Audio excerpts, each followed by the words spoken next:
Kasaysayan ng pag-aaral sa nagdalang pluma. Panahon ng pananakop ng Estados Unidos sa Pilipinas, taong 1800 hanggang 1946. Ang pamahalaan ng Estados Unidos ang namamahala sa pagbibigay ng edukasyon sa Pilipinas. Sistema ng pampublikong edukasyon. Epekto ng mga Amerikano. Makikita at mararamdaman ang epekto ng pananakop ng mga Amerikano sa sistema ng pampublikong edukasyon na itinayo nito sa bansa. Matapos mapasakamay ng mga Amerikano ang Maynila noong Mayo 1878, sinimulan na ang pagtatatag ng mga pampublikong paaralan sa Pilipinas. Barkong Tomasites. Sa simula, mga sundalong Amerikano muna ang nagsilbing unang guro na kalaunan ay napalitan ng mga gurong galing sa Amerika.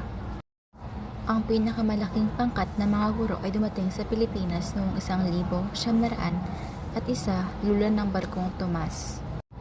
Itinalaga sa Maynila at mga lalawigan ang mga gurong ito na binansagang Tomasites. Department of Public Instruction. Sa ilalim ng batas bilang 74, itinatag ang kagawaran ng pampublikong instruksyon.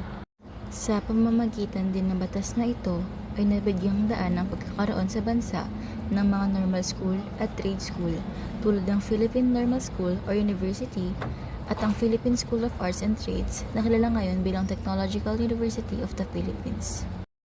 Pensyonado. Noong 1906, nagpadala ng mga Pilipinong scholar ang pamahalaang kolonyal sa Amerika.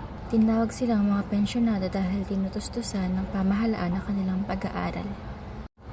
Marami sa kanila ang nag-aral ng edukasyon, abogasya, medisina, at inhinyeriya. Pagbalik ng mga ito sa Pilipinas, sila ang mga naging guro at propesor o kaya ay tagapaglingkod sa iba't ibang sangay ng pamahalaan.